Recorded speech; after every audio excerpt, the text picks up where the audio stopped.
Salam, hər vaxtınız xeyir olsun. Sizləri yeni bir videoda yenidən xoş gördük. Cismin impulsu, qüvvə impulsu mövzusu ilə davam edirik. Başlayaq birinci sualla. Diaqramın hansı nöqtəsi cismin kütləsinin ən böyük qiymətinə uyğundur? Burada kütlənin böyük qiymətini tapmaq üçün ilk növbədə impulsun düsturunu yazaq. P bərabərdir M vurulsun V. Həmən bu düsturdan biz kütləni tapmaq istəsək, yaza bilərik. M bərabərdir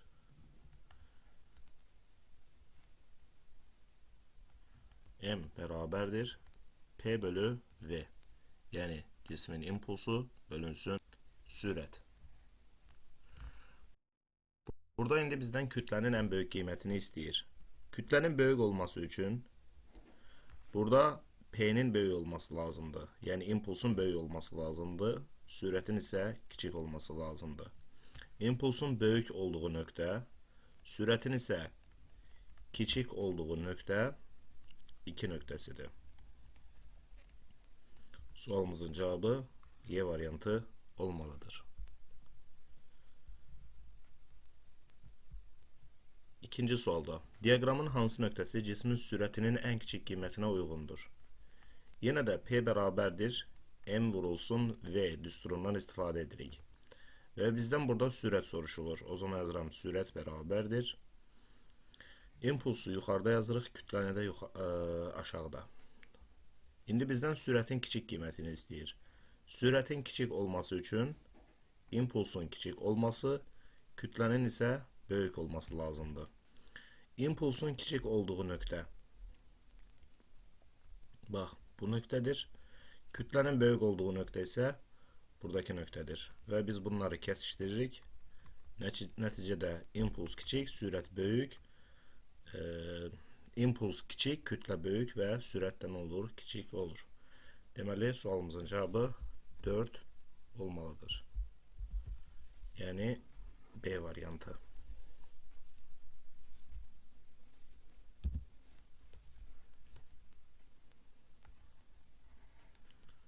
Davam edirik 3-cü sualla. M kütləli cisim V sürəti ilə çevrə üzrə hərəkət edir. Bir tam period ərzində cismə təsir edən qüvvə impulsu nəyə bərabərdir? Qüvvə impulsu dediyimiz cismin impulsunun dəyişməsinə bərabərdir. Cismin impulsunun dəyişməsi də bir tam period ərzində sıfıra bərabərdir. Bir tam period ərzində cismin impuls dəyişməsi sıfır olduğu üçün qüvvə impulsu da sıfıra bərabərdir. Yəni sualımızın cavabı D variantı olmalıdır.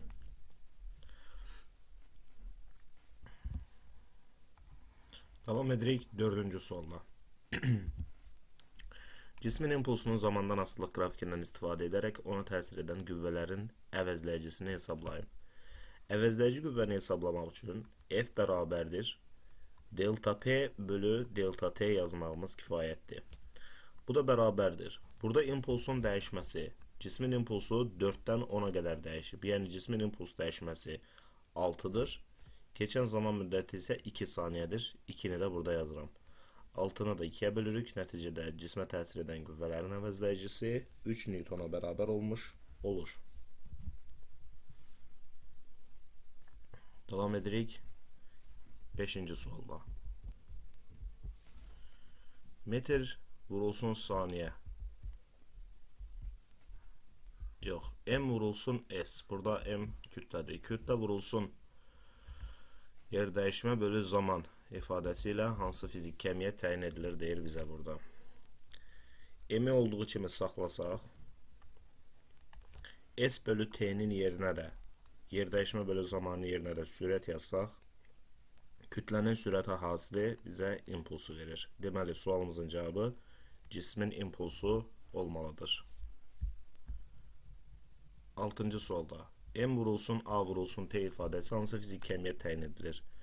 M olduğu kimi saxlayıram, A, T-nin yerinə də V yazıram. Bu da bizə cismin impulsunu verir. Cismin impulsu və yaxud da belə də yaza bilərik. M, A-nın yerinə F yazsaq, T-ni də olduğu kimi saxlasaq, F-T bizə qüvvə impulsunu verəcəkdir. Davam edirik 7-ci sualla. Newton vurulsun saniye ifadəsi hansı fiziki əhəmiyyətin vahidinə uyğundur? Newton vurulsun saniye qüvvə impulsunun vahidinə uyğundur. Yəni FT. Sualımızın cavabı B variantı. 8-də kiloqram vurulsun metr bölü saniye ifadəsi hansı fiziki əhəmiyyətin vahidinə uyğundur? Bu cismin impulsunun vahidinə uyğundur. Ədədi qiymətcə vahid zamanda cismin impulsunun dəyişməsinə bərabər olan fiziki əhəmiyyət F bərabərdir delta P bölü delta T. Vahid zamanda cismin impulsunun dəyişməsinə bərabər olan fiziki əhəmiyyət qüvvədir. 10-cu sualda cismə təsir edən qüvvənin modulunun zamandan asılılıq qrafiki verilmişdir. 4 saniyədə cismin impulsunun dəyişməsini hesablayın. Qüvvənin zamandan asılılıq qrafikində fiqurun sahəsi bizə cismin impuls dəyişməsini verir. 4 saniyə ərzində dediyi üçün biz buradakı fiquru götürürük. Bu fiqur da düzbucaqlıdır. Düzbucaqlının sayəsini tapmaq üçün də enini uzunluğa vurmaq lazımdır. Yəni 2-ni 4-ə vururuq. Nəticədə 4 saniyədə cismin impuls dəyişməsi 8-ə bərabər olmuş olur. 11-də R radiuslu çevrə üzrə bərabər sürətli hərəkətdə M kütləli cismin impulsunun modulu hansı ifadə ilə təyin olunur?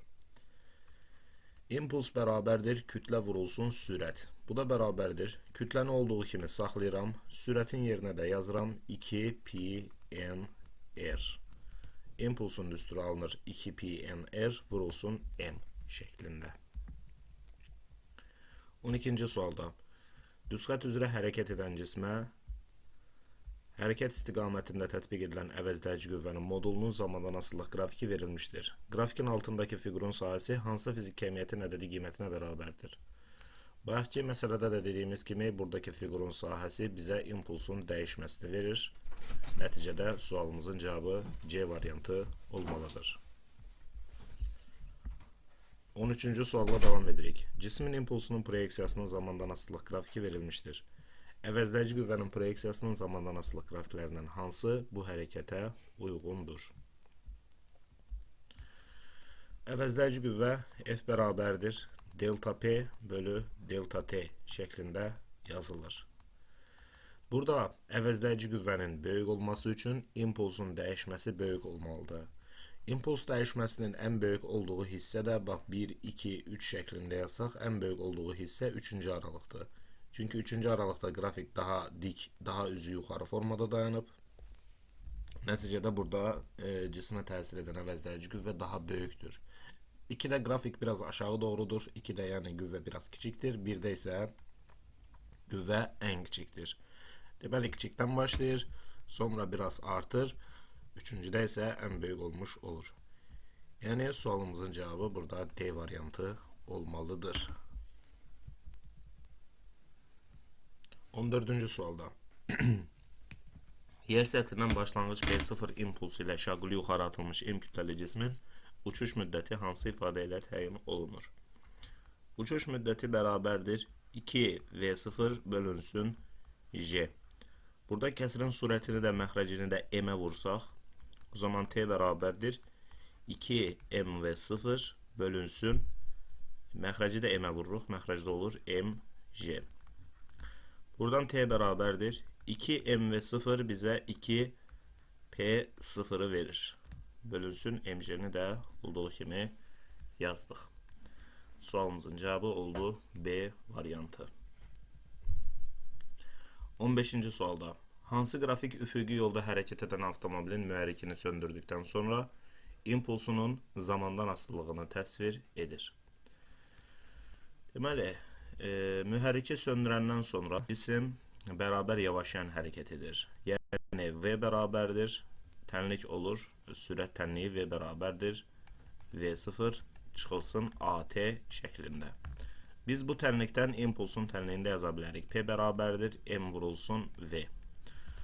Bu da bərabərdir M vurulsun V'nin yerinə də yazaram V0 çıxılsın AT. Yəni buradan da mötərizəni açsaq yaza bilərik MV0 çıxılsın MAT. Deməli impuls zamanla xətti asılıdır. Qarşısında isə mənfi işarəsi var. Mənfi işarəsi olduğu üçün qrafik aşağı doğru getməlidir və düz xətt boyunca getməlidir. Yəni sualımızın cavabı D variantı olmalıdır. Bu oldu 15-ci sual. Davam edirik 16-cı sualda. OX oxunun əksi istiqamətində düz xəttlə bərabər sürətlə hərəkət edən cismin impulsunun proyeksiyasının zamandan asılılıq qrafiki hansıdır? OX oxunun əksi istiqamətində dediyi üçün qrafik sıfırdan aşağıda olmalıdır. Sürətin grafikini hansı formada çəkirdiksə, impulsun qrafiki də həmən formada olacaqdır. Yəni burada sualımızın cavabı C variantıdır deyə bilərik. Bax, sürətin grafikini necə çəkirdik? Vx-in T-dən asıllıq qrafiki. OX oxunun əksi istiqamətində düz xəttlə bərabər sürətlə hərəkətdə sürətin qrafiki bu formada olurdu, impulsun qrafiki də həmən formada olur. Çünki impuls sürətlə mütənasibdir. Sürət qrafiki hansı formadadırsa, impuls qrafiki də həmən formada olur. 17-ci sualda. Verilmiş kütləli cismin sürəti 2 dəfə artdıqda onun impulsu necə dəyişər? İmpuls bərabərdir kütlə vurulsun sürət. Əgər cismin sürəti 2 dəfə artırılırsa, o zaman onun impulsu da 2 dəfə artmış olar. C variantı. 18-ci sualda eyni kütləli 5 cismin hərəkət tənlikləri verilmişdir. Hansı cismin impulsunun modulu ən kiçikdir? İmpulsunun modulunun kiçik olması üçün P bərabərdir MV düsturuna əsasən V-nin kiçik olması lazımdır. İndi baxaq ki, V harda kiçikdir. X bərabərdir X0 üstəgəl VT tənliyinə əsasən T-nin əmsalında duran qiymət V-nin qiymətidir. Yəni, T-nin qarşısında olan qiymət sürətdir. T-nin qarşısı burada 5-dir, 2-dir, 10-dur, 8-dir, burada 12-dir. Deməli, ən böyük buradadır. T-nin qarşısı, yəni sürət burada 12-yə bərabərdir. Sürət ən böyükdür. Sürət ən böyük olduğu üçün də impuls ən böyükdür. Amma bizdən ən kiçik istəyir. Ən kiçik də burada D variantında verilir. Bu ən böyükdür. D variantında ən kiçikdir. Modul dediyi üçün mənfiyə baxmalı. Yəni, ders ki, müəllim orada mənfi 8 var idi. Mənfiyə baxmağa ehtiyac yoxdur. Çünki bizdən modul istəyir. 19-cu sualda. Sürəti 12 metr/saniyə, impulsu 6 kg metr/saniyə olan cismin kütləsini hesablayın. P bərabərdir M vurulsun V düsturuna əsasən kütləni tapsaq M bərabərdir P bölü V olar. Buradan M bərabərdir, yəni kütlə bərabərdir. Impulsun qiyməti 6 kg metr/saniyə. 6-nı yazdım burada. İmpulsun qiyməti 6-dır. Sürəti də nə qədərdir? Sürəti də deyir ki 12 metr/saniyədir. 6-nı da 12-yə bölsək cismin kütləsi olar 0,5 kiloqram. Sualımızın cavabı C variantı olacaqdır. 20-ci sualda cismin impulsunun sürətinə nisbətinə bərabər olan fiziki kəmiyyət hansıdır? Cismin impulsunun sürətinə nisbətinə bərabər olan kəmiyyət kütlədir. 21-də cismin impulsunun kütləsinə nisbətinə bərabər olan fiziki kəmiyyət hansıdır? Cismin impulsunun kütləsinə nisbətinə bərabər olan fiziki kəmiyyət sürətdir. 22-də düz xəttlə hərəkət edən cismin impulsunun modulunun zamandan asılılıq qrafiki verilmişdir. Bu cismin təcilinin modulunun zamandan asılılıq qrafiki hansıdır? Biz burada görürük ki, impuls sabitdir. İmpuls əgər sabitdirsə, o zaman sürətində sabit olması lazımdır. Yəni, cisim düz xəttlə bərabər sürətlə hərəkət edir. Düz xəttlə bərabər sürətlə hərəkətdə təcil sıfıra bərabərdir. Yəni, sürət dəyişmirsə, orada təcil yoxdur deməkdir. Təcilin sıfıra bərabər olduğu qrafikdə D variantında verilmişdir. Davam edirik 23-cü sualla. Düz xəttlə hərəkət edən cismin impulsunun modulunun zamandan asılılıq qrafiki verilmişdir. Bu cismin təcilinin modulunun zamandan asılılıq qrafiki hansıdır? Biz burada görürük ki, P-nin T-dən asılılıq, yəni impulsun zamandan asılılıq qrafikinə əsasən cisim yeyinləşən hərəkət edir. Yeyinləşən hərəkət edirsə, o zaman biz burada X oxu istiqamətində yeyinləşən fərz etsək, bu cismin təcili müsbətdir. Yəni, təcil müsbət olmalıdır ki, bu cisim sıfırdan başlayıb yeyinləşən hərəkət etsin. 24-də OX oxu istiqamətində düz xəttlə bərabər yavaşayan hərəkət edən cismin impulsunun proyeksiyasının zamandan asılılıq qrafiki hansıdır? OX oxu istiqamətində yavaşayan. Bax, X oxu istiqamətində yavaşayan qrafik A variantında verilmişdir. Yəni, sürət zaman qrafiki hansı şəkildədirsə, impuls zaman qrafiki də həmən şəkildə olmalıdır. Baxın, sürət zaman qrafiki. OX oxu istiqamətində bərabər yavaşayan hərəkətin qrafiki. Davam edirik 25-ci sualla. Çevrə üzrə bərabər sürətlə hərəkət edən cismin A nöqtəsində impulsu hansı istiqamətdədir? Burada oxun istiqamətinə baxın. Saat əqrəb istiqamətindədir. O zaman A nöqtəsində cismin impulsu 5 istiqamətində, yəni çevrəyə toxunan istiqamətdə yönəlməlidir. Çünki P bərabərdir mv düsturuna əsasən deyirik ki, sürət vektorialdır, impuls vektorialdır. Sürət 5 istiqamətində yönəlir, nəticədə impuls da 5 istiqamətində yönəlməlidir. 26-cı sualda çevrə üzrə bərabər sürətlə hərəkət edən cismin A nöqtəsində impulsu hansı istiqamətdədir? Görürük ki, bu saat əqrəbinin əksi istiqamətdə hərəkət edir. Nəticədə A nöqtəsində bunun sürəti çevrəyə toxunan istiqamətdə yönəlir. Sürət toxunan istiqamətdə və impuls da həmən istiqamətdə yönəlməlidir. Sualın cavabı A variantı olmalıdır. 27-ci sualla davam edirik. Qüvvə ilə onun təsir müddətinin hasilinə bərabər olan fiziki kəmiyyət. Qüvvə vurulsun onun təsir müddəti bərabərdir qüvvə impulsu. Sualın cavabı A variantı. 28-də cismin kütləsi ilə sürəti hasilinə bərabər olan fiziki kəmiyyət cismin impulsu adlanır. 29-da OX oxu istiqamətində düz xətli bərabər sürətlə hərəkət edən cismin impulsunun proyeksiyasının zamandan asılılıq qrafiki hansıdır? Düz xətli bərabər sürətlə hərəkət dediyi üçün impuls sabit olmalıdır. Çünki sürət sabitdir və OX oxu istiqamətində dediyi üçün sıfırdan yuxarıda olmalıdır. Sualın cavabı C variantı olmalıdır. Ədədi qiymətcə cismin impulsunun dəyişməsinə bərabər olan fiziki kəmiyyət, cismin impulsunun dəyişməsinə bərabər olan kəmiyyət qüvvə impulsudur. D variantı. Növbəti sualda kütləsi 3 kiloqram olan cisim çevrə üzrə 5 metr bölü saniyə sürətlə bərabər sürətlə hərəkət edir. 4/5 t müddətində onun impuls dəyişməsinin modulunu hesablayın. 4/5 t demək bir dənə tam period deməkdir, yəni 4/4 t deməkdir. Üzərinə gəlirik 4/1 t-ni. 4/4-ün üzərinə 4/1 gələndə 4/5 olur da. Yəni bir dənə tam period gedib, bu bizə artıq maraqlı deyil. Bizə maraqlıdır tam perioddan sonra getdiyi hissə. Yəni 4/1 period. 4/1 periodda da biz bilirik ki, onun impuls dəyişməsi mv kökdə 2 şəklində hesablanır. Kütlənin qiyməti 3, sürətin qiyməti 5, kökdə 2-ni də burada yazırıq.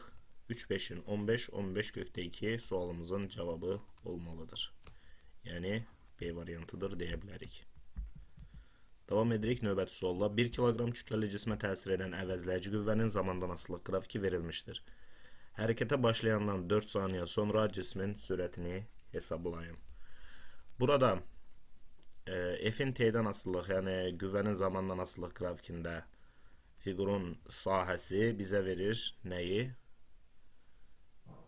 İmpulsun dəyişməsini. Delta P-ni verir bizə. Delta P bərabərdir. Onu vuraram 4-ə, bölərəm 2-yə. Yəni 2/1 AH. 10 vurulsun 4, bölünsün 2. Bu da bərabərdir. 20 olur impulsun dəyişməsi.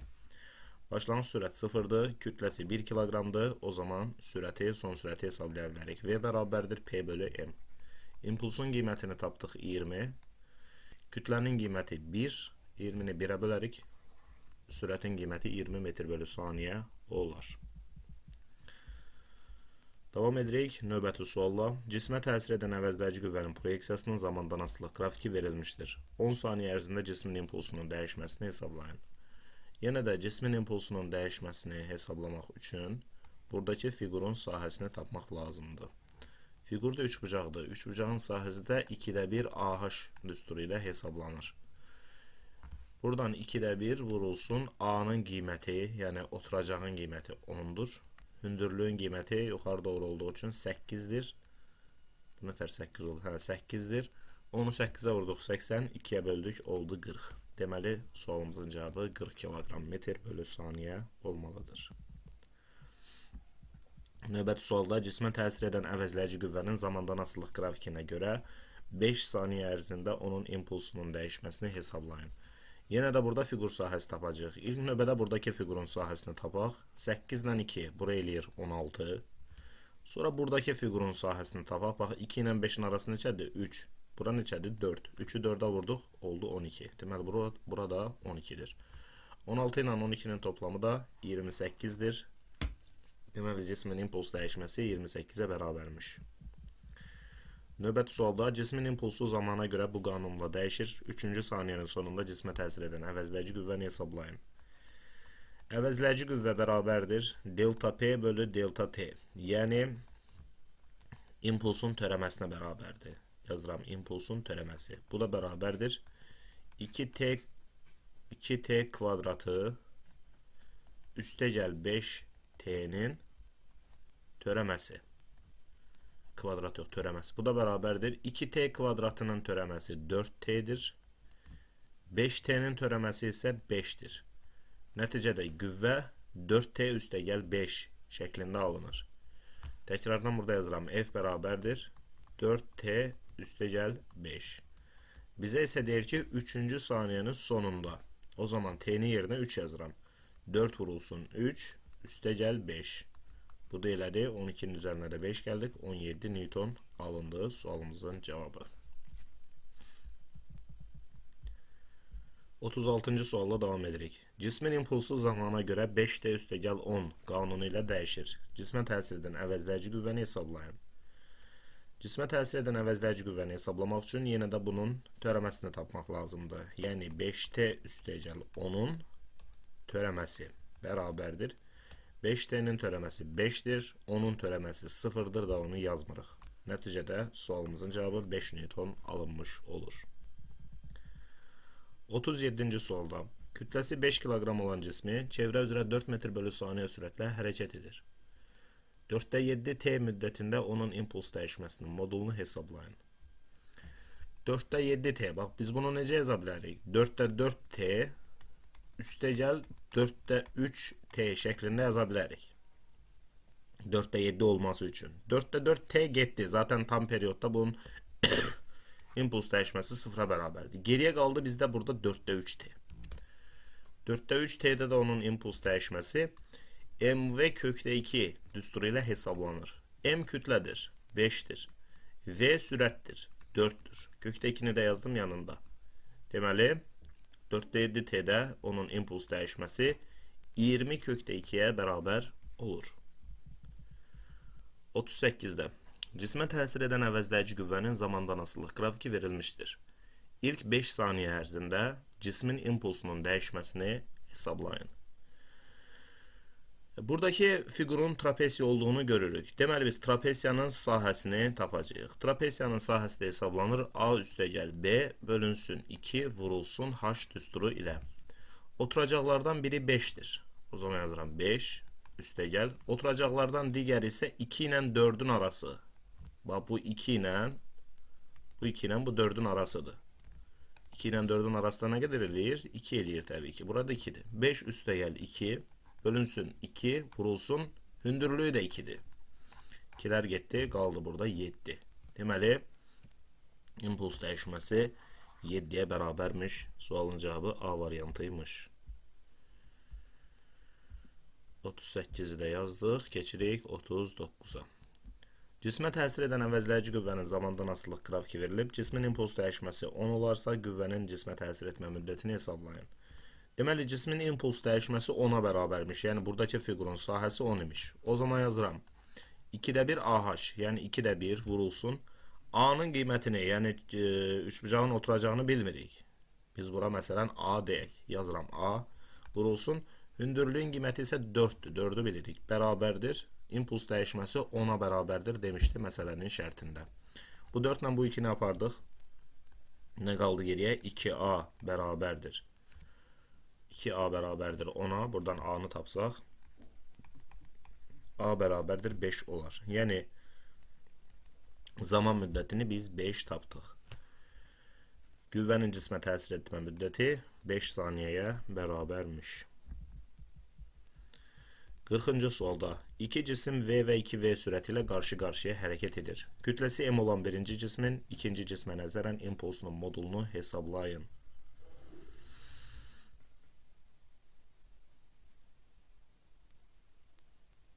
Deməli, iki cisim V və 2V sürəti ilə qarşı-qarşıya hərəkət edir. Kütləsi M olan birinci cismin ikinci cismə nəzərən impulsunun modulunu hesablayın. Birinci növbədə bunlar qarşı-qarşıya hərəkət edir. Qarşı-qarşıya hərəkət edirsə, o zaman bunlardan birinin digərinə nəzərən sürətinin modulunu tapmaq üçün toplamaq lazımdır. Çünki əks istiqamətdə hərəkət edirlər. V üstəgəl 2V yazmaq lazımdır. Bu da olur 3V. Yəni, birinci cismin ikinci cismə nəzərən sürətinin moduludur bu. Yazdım V1, 2 bərabərdir 3V. İndi bizə deyir ki, kütləsi M olan birinci cismin ikinci cismə nəzərən impulsunun modulu. O zaman P bərabərdir M vurulsun. 3V'ni yazaram burada. O da oldu 3MV. Sualın cavabı A variantı. Növbəti sualda deyir ki, iki cisim 2V və 3V sürəti ilə eyni istiqamətdə hərəkət edir. Eyni istiqamətdə hərəkət edirsə, bunların sürətlərinin, modullarının fərqini tapmaq lazımdır. Yəni 3V-dən 2V-ni çıxaram, bu da olur V. Kütləsi də M olduğu üçün yazıram MV. Vəssalam, sualın cavabı B variantı. Növbəti sualda sərbəst düşən cismin impulsunun modulunun düşmə müddətindən asılılıq qrafiki hansıdır? Sərbəst düşən cisim P bərabərdir M vurulsun V. Bu da bərabərdir M vurulsun V'nin yerinə də yazıram JT. Buradan görürük ki, impulsu zamanla düz mütənasib asılıdır. Düz mütənasib asılılıq qrafiki də A variantında verilmişdir. 43-də OX oxu üzrə düz xəttlə hərəkət edən eyni kütləli cisimlərin impulslarının proyeksiyasının zamandan asılılıq qrafikləri təsvir olunmuşdur.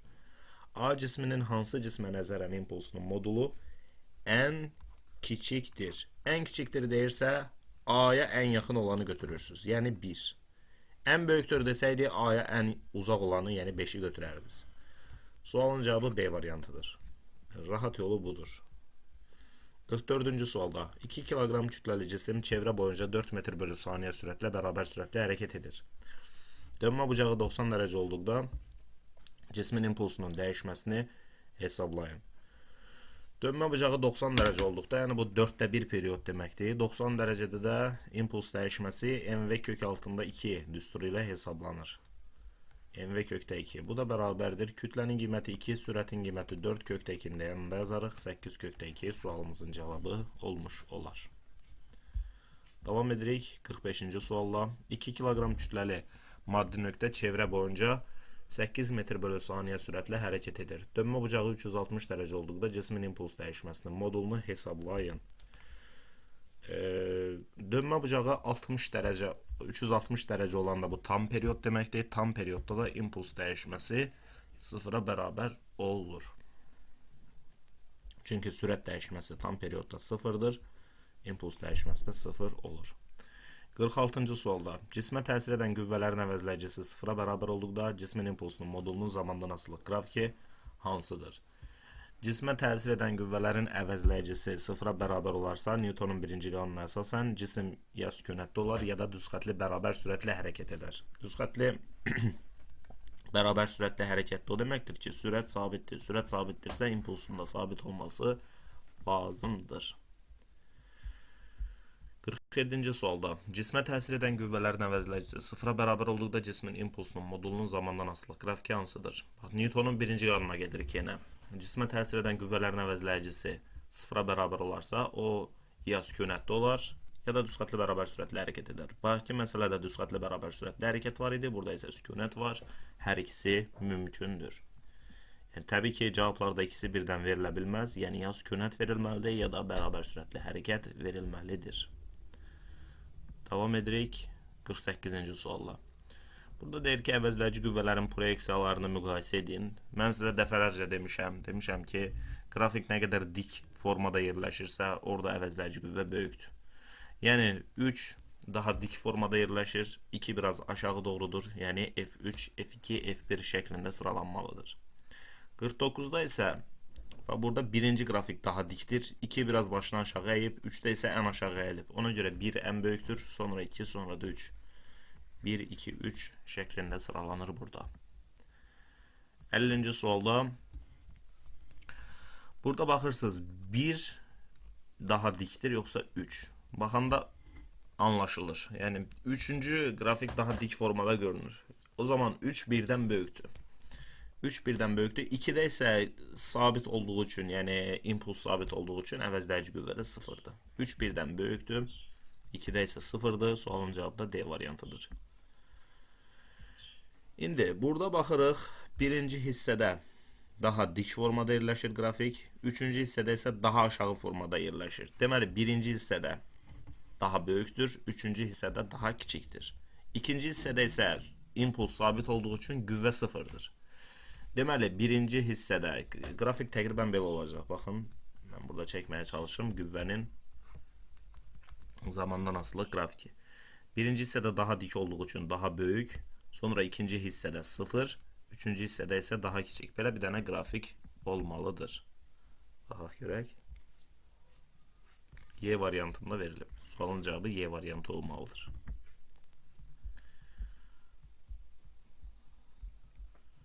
Davam edirik növbəti sualla. Cismin impulsunun proyeksiyasının zamandan asılılıq qrafiki verilmişdir. Bu cismə təsir edən qüvvələrin əvəzləyicisinin proyeksiyasının zamandan asılılıq qrafiki hansıdır? Bax, burada qrafik aşağı doğrudur. Amma üçüncü hissədə qrafik daha dik formada yerləşir.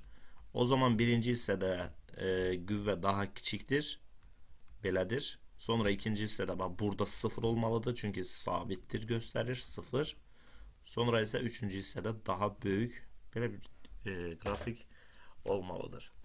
Baxaq görək, harada verilib. D variantına verilən qrafik kimi. Davam edirik 53 ilə. Eyni kütləli 5 cismin impuls vektorları təsvir edilmişdir. Hansı cismə nəzərən A cisminin impulsunun modulu ən böyükdür? Ən böyükdür istəyirsə, bunlar qarşı-qarşıya, yəni əks istiqamətdə hərəkət etməlidir. A-ya nəzərən 4-ün impulsunun vektoru, impulsunun modulu ən böyükdür. Ən kiçikdir desəydi, eyni istiqamətli olanı götürəcəkdik. Burada da deyir ki, eyni kütləli 5 cismin impuls vektorları təsvir edilmişdir. Hansı cismə nəzərən A cisminin impulsunun modulu ən kiçikdir? Ən kiçikdir də deyirsə, bundan eyni istiqamətli yönələn, yəni 2-ni götürməliyik. Sualın cavabı da A variantı olmalıdır. 55-də cismin impulsunun zamandan asılılıq qrafikinə görə cismə təsir edən əvəzləyici qüvvənin modulunu hesablayın. F bərabərdir delta P bölü delta T. İmpuls dəyişməsi 10-dan 40-a qədər, yəni 30. Keçən zaman müddəti də 10, 30-u da 10-a böldük. Qüvvənin qiyməti oldu 3 Newton. Gəldik neçəyə? 56-ya. Cismin impulsunun zamandan asılılıq qrafikinə görə cismə təsir edən əvəzləyici qüvvənin modulunu hesablayın. F bərabərdir delta P bölü delta T. Modul dediyi üçün burada mənfi müsbətə baxmağa ehtiyac yoxdur. Buradan F bərabərdir. Dəyişmə 60-dan 0-a qədər, yəni 60-dır. Modul dediyi üçün müsbət 60 yazırıq. Keçən zaman müddəti 30-dur. 60-da 30-a böldük. Oldu 2 Newton. Sualın cavabı A variantı. 57-də cismin yer dəyişməsinin proyeksiyasının zamandan asılı qrafiki verilmişdir. Hansı qrafik bu cismin impulsunun proyeksiyasının zamandan asılılığına uyğundur? Birinci hissədə cisim X oxu istiqamətində yavaşayan hərəkət edir. X oxu istiqamətində yavaşayan. Bax, belə bir qrafik. İkinci hissədə sükunətdədir. İkinci hissədə deməli bu şəkildə sükunət halıdır. Üçüncü hissədə isə X oxunun əksi istiqamətində yeyinləşən hərəkət edir. X oxunun əksinə yeyinləşənin qrafiki də belə olur. Sürət zaman qrafiki hansı formadadırsa, impuls zaman qrafiki də həmən formada olmalıdır. 58-də birinci aralıqda cisim X oxunun əksi istiqamətində yavaşayan hərəkət edir. X oxunun əksinə yavaşayan. Sonra bu hissədə X oxunun əksi istiqamətində, yox, daha doğrusu bu T1, T2 aralığında hərəkət etmir, yəni sürəti 0-dır. Sonra isə X oxu istiqamətində yeyinləşən hərəkət edir. X oxu istiqamətində yeyinləşənin qrafiki də bu formadadır. Sürət zaman qrafiki necədirsə, impuls zaman qrafiki də həmən formada olmalıdır. Növbəti sualla davam edirik. OX oxunun əksi istiqamətində düz xətlə bərabər yeyinləşən hərəkət edən cismin impulsunun proyeksiyasının zamandan asılı qrafiki hansıdır? OX oxunun əksinə yeyinləşən. OX oxunun əksinə yeyinləşən, bax burada B variantında verilmişdir. Qrafik sıfırdan aşağı və yeyinləşən qrafik. Yer səthindən şaquli yuxarı atılmış 40 qram kütləli cismin impulsunun modulunun zamandan asılılıq qrafiki verilmişdir. Cismin yerə dəyən anda impulsunun modulunu hesablayın. Burada baxırıq ki, impuls müəyyən bir qiymətdən başlayıb və 2 saniyə ərzində sıfıra düşüb. 2 saniyə ərzində niyə sıfıra düşüb? Çünki 2 saniyə ərzində maksimal yüksəkliyə qalxmışdır bu cisim. Deməli, bu cismin qalxma müddəti 2 saniyədir.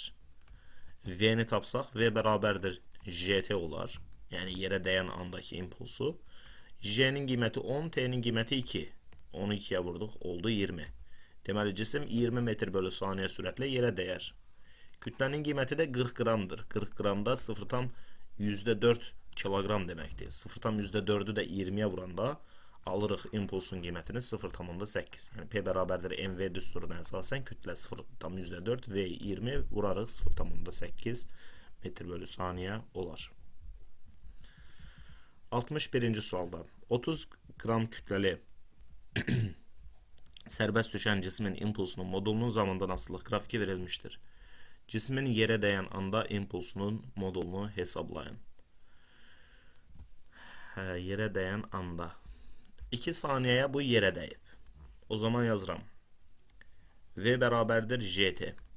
J'nin qiyməti 10, T'nin qiyməti 2, vurduq bir-birinə oldu 20 metr bölü saniyə.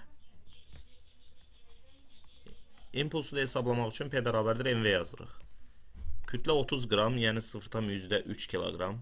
Sürətin qiyməti 20. Bunları bir-birinə vursaq, yerə dəyən anda impulsun modulu 0,6 kilogram metr bölü saniyə olar. Yəni, E variantıdır deyə bilərik.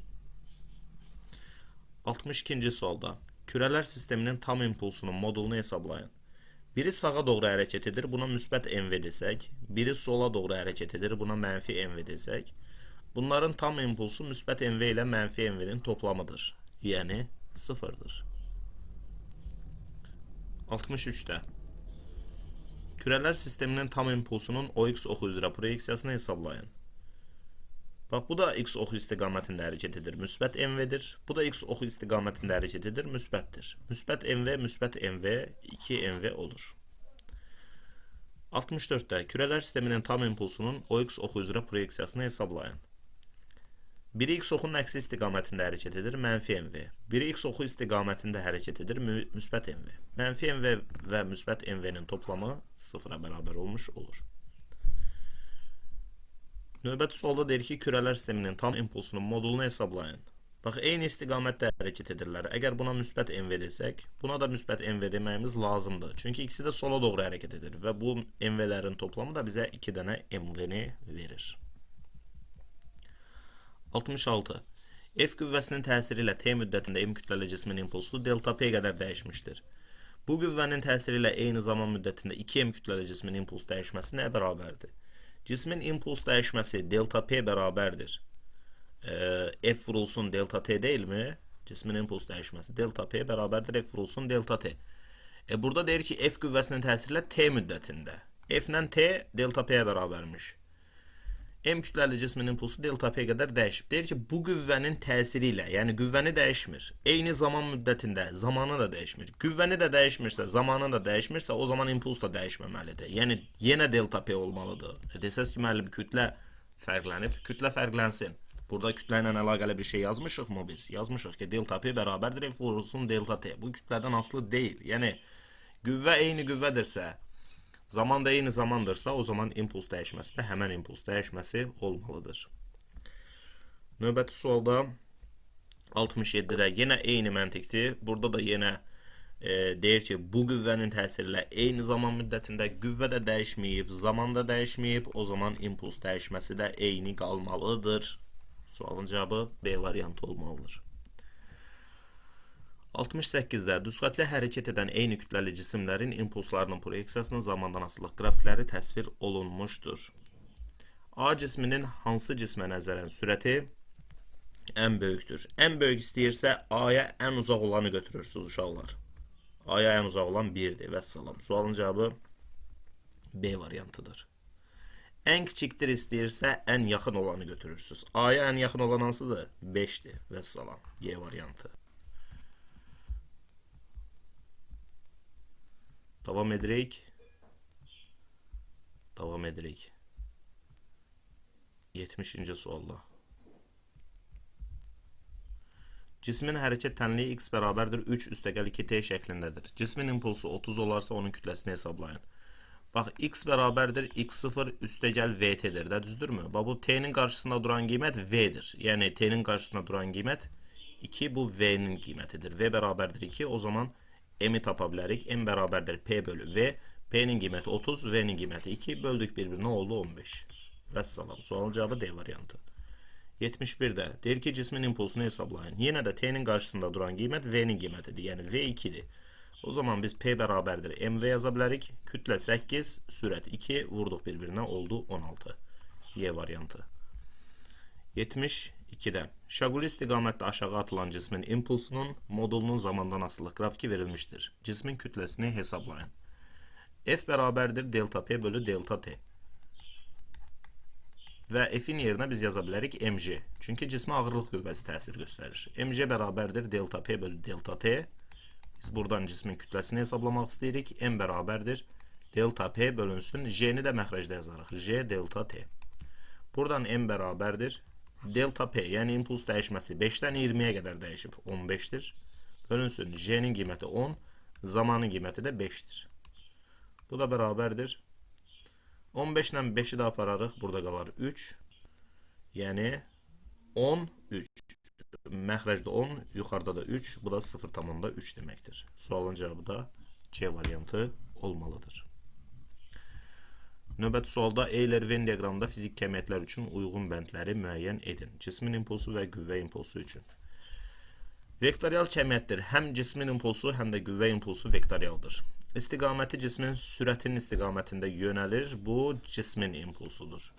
İstiqaməti cismin təcil istiqamətində yönəlir. Bu qüvvə impulsudur. Bərabər sürətli hərəkətdə əvəzləyici qüvvə 0 olduğu üçün qüvvə impulsu da 0 olur. Cismin kütləsindən asılı olan cismin impulsudur. P bərabərdir mv düsturuna əsasən. Deməli, 2, 5, 3, 4, 1 sualımızın cavabı B variantı olmalıdır deyirik. Və davam edirik 74-cü sualla. Euler-Venn diaqramında fizik kəmiyyətlər üçün uyğun bəndləri müəyyən edin. Vektorial kəmiyyətdir. Hər ikisi vektorialdır. Həm cismin impulsu, həm də qüvvə impulsu. Bu impuls dəyişməsi qüvvə impulsu deməkdir. Bu da vektorialdır. 1. Sonra çevrə üzrə hərəkət zamanı radius boyunca mərkəzə yönəlir. Bu qüvvə impulsudur. 2-ni yazdıq burada. Deməli, baxırıq. 2-ni qüvvə impulsuna yazmışdıq. 1-i yazmışdıq mərkəzdə. Burada qüvvə impulsudur. Burada da cismin impulsudur. Çevrə üzrə hərəkət zamanı çevrəyə çəkilmiş toxunan istiqamətdə yönəlir. Bu cismin impulsudur. Toxunan istiqamətdə yönələn. Sonra cismin sürətindən asılıdır. Sürətindən asılı olan P bərabərdir mv düsturuna əsasən cismin impulsudur. Hərəkət təcilindən asılıdır. Bu da qüvvə impulsudur. 4-ü də, 5-i də yazdıq burada.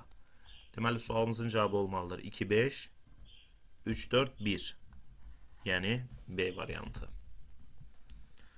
75-ci sualda. Radiusu 0,5 metr olan çevrə üzrə bərabər sürətlə hərəkət edən 5 kiloqram kütləli cismin impulsunun yarım period ərzində dəyişməsi 100-ə bərabərdir. Cismin mərkəzi qaçma təcilini hesablayın.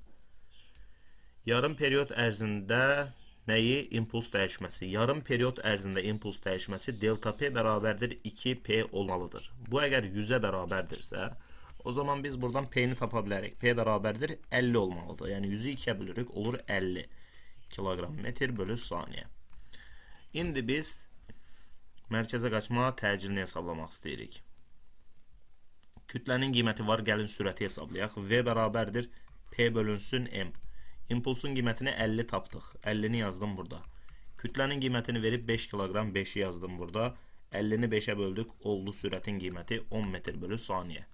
İndi biz mərkəzə qaçma təcilini tapmalıyıq. A bərabərdir V-nin kvadratı bölünsün R yaza bilərik. V'nin qiymətini 10 tapmışdıq, kvadratı 100'dür. Radiusun qiymətini 0.5 verib bizə, 0.5'i burada yazdıq. 100'ü də 0.5'e böləndə 200, sualımızın cevabı C variantı olmuş olur.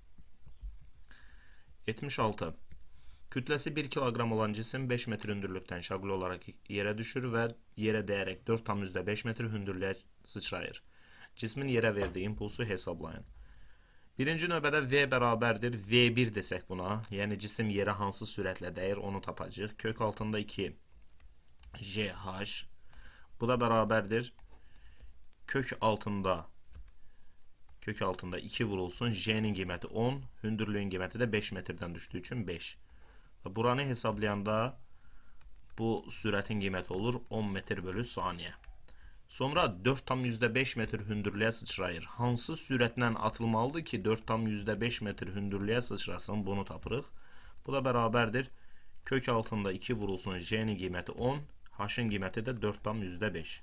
Və buranı hesabladığımızda da sürətin qiyməti 9 metr bölü saniyə olur. İndi cisim birinci növbədə yerə düşdü.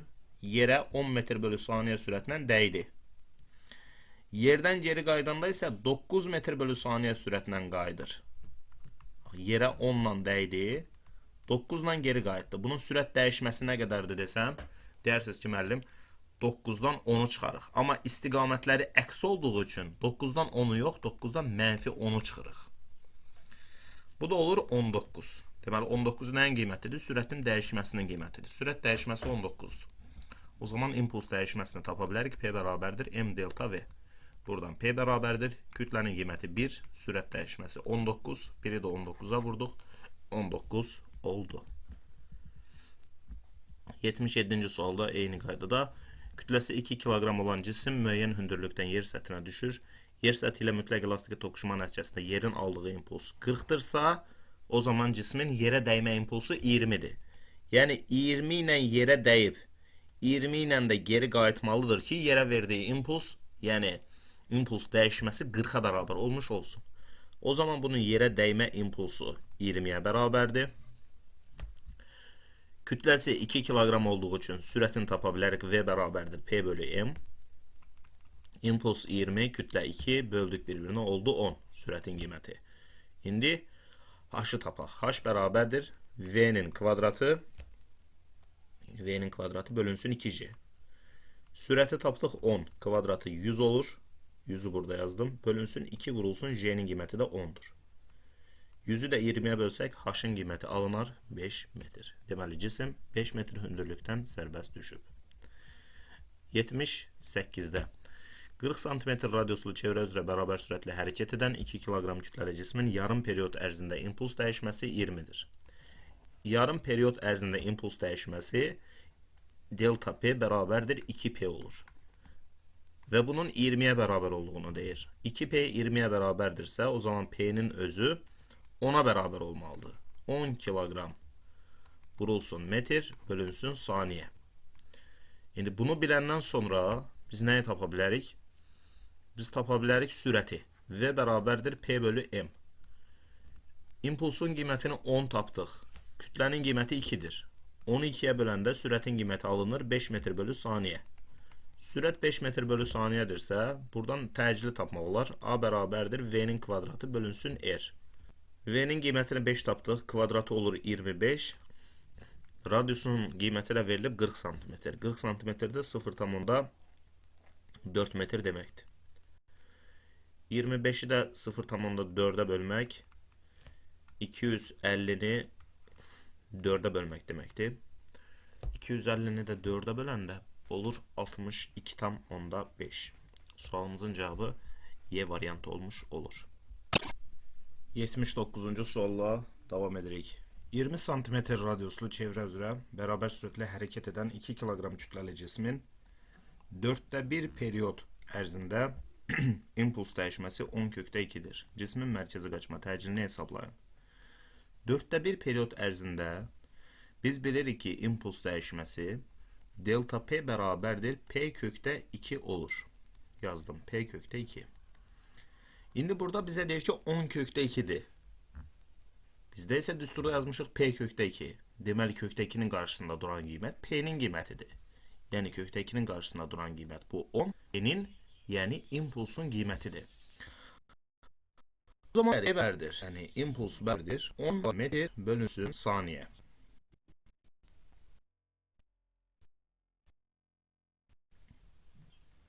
P'nin qiyməti, impulsun qiyməti var. Qiyməti var 2. Sürətin qiymətini tapa bilərikmi? P bərabərdir MV düsturundan sürətin qiymətini tapa bilərik. O zaman yazıram. V bərabərdir P bölü M. Impulsun qiyməti 10. Kütlənin qiyməti 2. 10'u 2'ye böldük. Nəticədə oldu sürətin qiyməti 5 metr bölü saniyə. Bizdən isə mərkəzə qaçma təcilini istəyir. Mərkəzə qaçma təcili A bərabərdir V'nin kvadratı bölünsün R. Buradan A bərabərdir. Sürətin qiymətini 5 tapdıq, kvadratı 25'dir. Radiusun qiyməti 20 santimetrdir. Buraya yazıram 0,2 metr. 25'i də 0,2'ye böləndə alınır 125 metr bölü saniyenin kvadratı. Devam edirik 80. sualla. Kütlesi 6 kilogram olan cisim 3 metr hündürlükten düşerken impuls dəyişməsi 18 olmuştur. Cismin təcilini hesablayın. Deməli, kütləsi 6 kilogramdır. 3 metr hündürlükten düşür. İmpuls dəyişməsi. Birinci növbədə belə deyək. Delta P'ni verib, yəni impuls dəyişməsini veribsə, biz delta V'ni tapa bilərik. Yəni sürət dəyişməsini tapa bilərik. Delta V bərabərdir delta P bölünsün M. İmpuls dəyişməsi 18'dir. Kütlə 6'dır. Nəticədə sürət dəyişməsi 3 metr bölü saniyədir. Biz buradan cismin təcilini A bərabərdir V'nin kvadratı bölünsün 2S düsturu ilə hesablaya bilərik. Sürətin qiymətini 3 tapdıq. Kvadratı 9'dur. Bölünsün 2 vurulsun. Yer dəyişmənin qiyməti 3 metr hündürlükdən düşdüyü üçün 3'dür. Bu da bərabərdir 9 bölü 6. 9'u da 6'ya böləndə təcilin qiyməti alınır 1,5 metr bölü saniyenin kvadratı. 81. sualda. Kütlesi 1 kilogram olan cisim Kütlesi 1 kilogram olan cisim 0,5 metr radiuslu çevrə üzrə 5 metr bölü saniyə sürətlə hərəkət edirsə, 0,15 saniyə ərzində cismin impuls dəyişməsini hesablayın. İlk növbədə biz burada sürət bizə verildiyi üçün və radius bizə verildiyi üçün periodu hesablaya bilərik. T bərabərdir 2 pi r bölünsün V yaza bilərik. Bu da bərabərdir 2 vurulsun. Pi'nin qiyməti 3, radiusun qiyməti 0,5, sürətin qiyməti isə 5. Bu da bərabərdir 2, 3'ün 6, 6'nı 0,5'e vuranda 3, 3'ü də 5'e böləndə 0,6'dır. Deməli, periodun qiyməti 0,6, amma bizə deyir ki 0,15 saniyə ərzində. Deməli, bu neçə period deməkdir? 4'də 1 period deməkdir. Yəni 0,6'nın 4'də 1'i 0,15 olur da. Deməli, bu 4'də 1 perioddur. 4'də 1 periodda da impuls dəyişməsinin MV kök altında 2 olduğunu bilirik.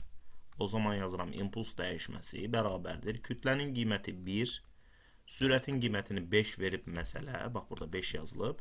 Kökdə 2'ni də bunun yanında yazırıq.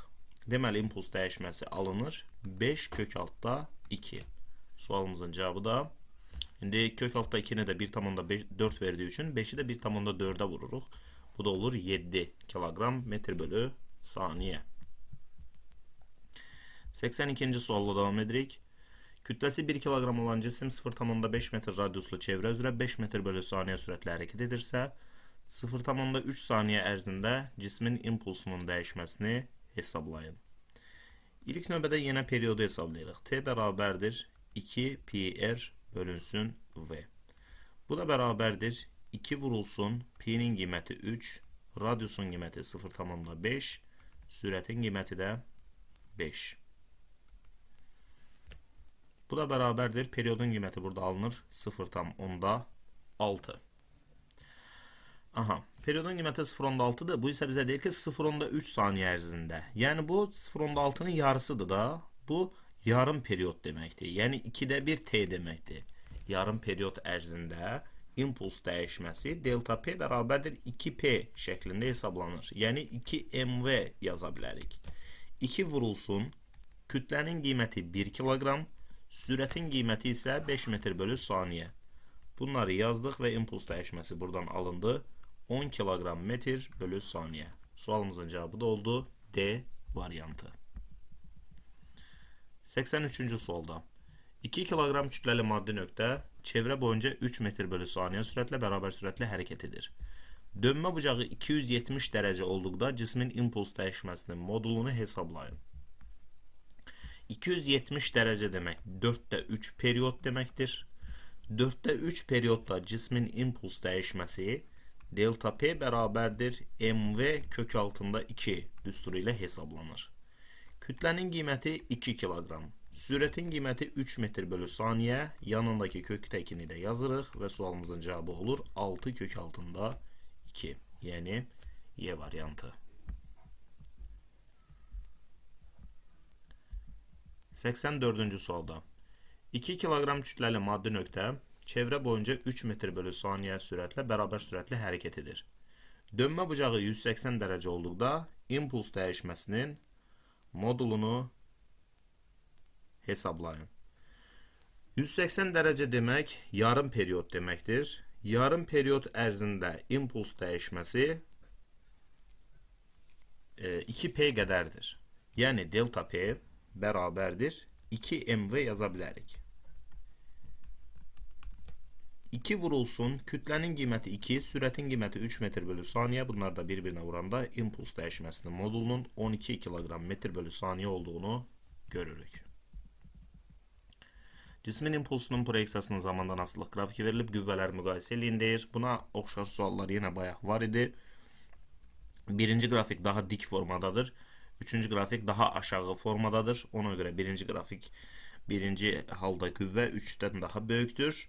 2 isə 0-a bərabərdir. Baxaq görək, D variantına uyğun gəlir. 2-də çünki impuls dəyişməyib, impuls sabitdir. Impulsun sabit olması sürətin sabit olması deməkdir. O da əvəzləyici qüvvənin 0-a bərabər olması deməkdir.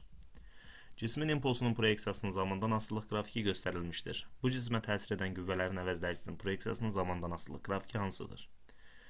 Baxın, burada cisim bərabər yeyinləşən hərəkət edir. Bərabər yeyinləşən. Yazdım burada, bax. Yazıram, bərabər yeyinləşən. Bərabər yeyinləşən hərəkət hansı hərəkətin növüdür? Təbii ki, bərabər təcilli hərəkətin növüdür. Bərabər təcilli hərəkətin iki növ var da. Bərabər yeyinləşən və bərabər yavaşlayan. Burada da bərabər yeyinləşən verib. Deməli, hərəkət bərabər təcillidir. Yəni, təcil sabitdir. Təcilin sabit olması, qüvvənin də sabit olması anlamına gəlir. Qüvvə sabit olmalıdır. Sualımızın cavabı da D variantıdır deyə bilərik. 87-də şaquli istiqamətdə yuxarı atılan cismin impulsunun modulunun zamandan asılılıq qrafiki verilmişdir. Cismin kütləsini hesablayın. F bərabərdir delta P bölü delta T. F-in yerinə mg yazarıq çünki cismə ağırlıq qüvvəsi təsir göstərir. Mg bərabərdir delta P bölü delta T. Bizə lazımdır buradan cismin kütləsini hesablamaq. Nəticədə yazıram. M bərabərdir delta P yuxarıda, J və delta T isə məxrəcdə yazıldı. Buradan M bərabərdir delta P. İmpuls 20-dən 5-ə qədər dəyişib. Yəni impuls dəyişməsi 15-dir. Sərbəst düşmə təcilinin qiyməti 10-dur. Zamanın qiyməti də 5-dir. 15 ilə 5-ə apararıq 3 qalar. Sualımızın cavabı da 0,3 olmalıdır. Davam edirik 88-ci sualla. Kütləsi 0,3 kiloqram olan top 50 metr bölü saniyə sürətlə divara perpendikulər istiqamətdə dəyir və əks istiqamətdə qayıdır. Əks istiqamətdə dediyi üçün 50-nin üzərinə 30-u gəlirik. Yəni belə yazırıq. 50 çıxılsın -30. Çünki əks istiqamətdə olduğu üçün -30-dur. Yəni bunun dəyişməsi 80-ə bərabərdir. Okay, bu sürət dəyişməsidir. Delta V bərabərdir 80-dir. İmpuls dəyişməsini hesablasaq, delta P bərabərdir M vurulsun delta V. Kütlənin qiyməti 0,3, 80-ə vurarıq. Olar 24. Bu impuls dəyişməsidir. İndi bizə deyir, nəyi? Orta qüvvənin modulunu hesablayın. F bərabərdir delta P bölü delta T. Delta P'nin qiyməti 24'dür. Delta T'nin qiyməti 0,1'dir. Bunları bir-birinə böldüğümüz zaman da qüvvənin qiyməti alınar 2400 Newton. Sualımızın cevabı da A variantı olmuş olar. 89'da kütləsi 0,2 kilogram olan top divarla 60 derece bucaq altında mütləq elastik toqquşur. Topun atılma sürəti 3 metr bölü saniye olarsa onun impuls dəyişməsinin modulunu hesablayın. Delta P bərabərdir 2P kosinus alfa. Amma diqqətli olun uşaqlar, burada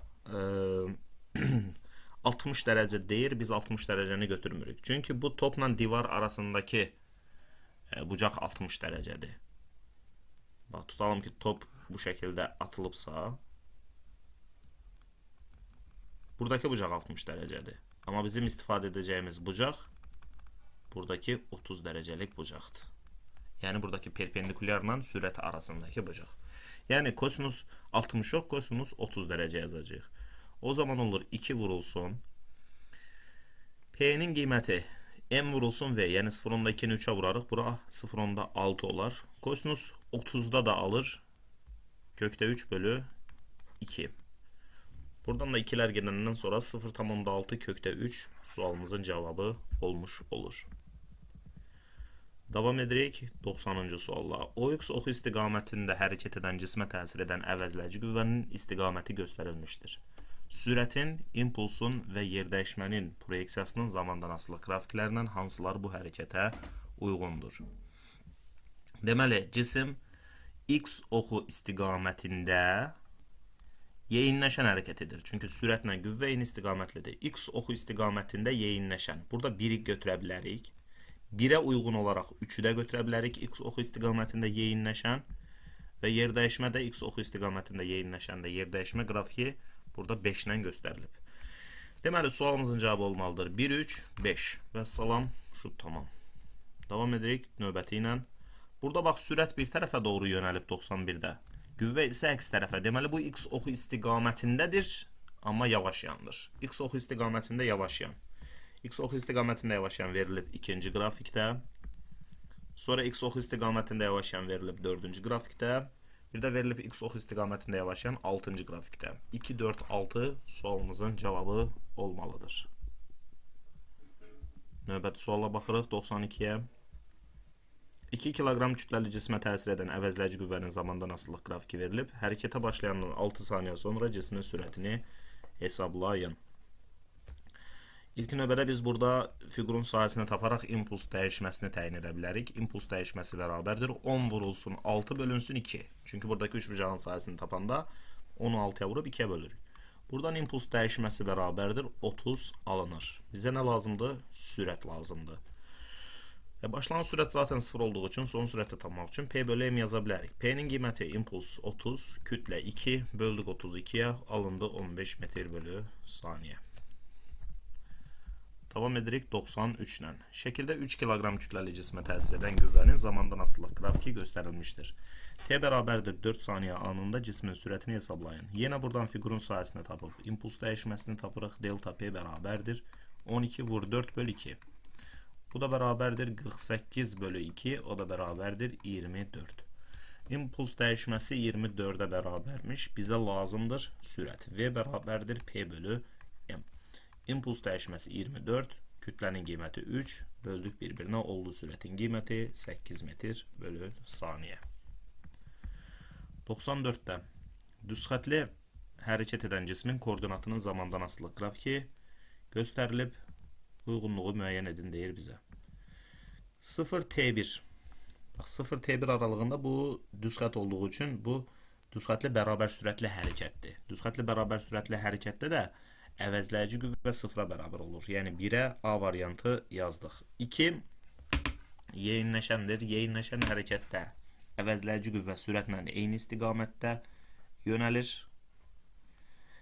T2 T3 aralığı isə yavaş yandır. Burada əvəzləyici qüvvə sürətin əksinə yönəlməlidir. 3'ə də C variantı yazdıq.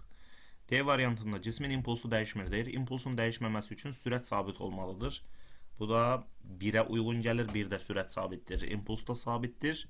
Y variantında deyir ki, sürətə perpendikulyar yönəlmişdir. Bu mümkün deyil. Bu çevrə üzrə bərabər sürətli hərəkətə aiddir. Bu bizə aid deyil. Deməli 1AD, 2B, 3-də də C variantı olmalıdır deyirik.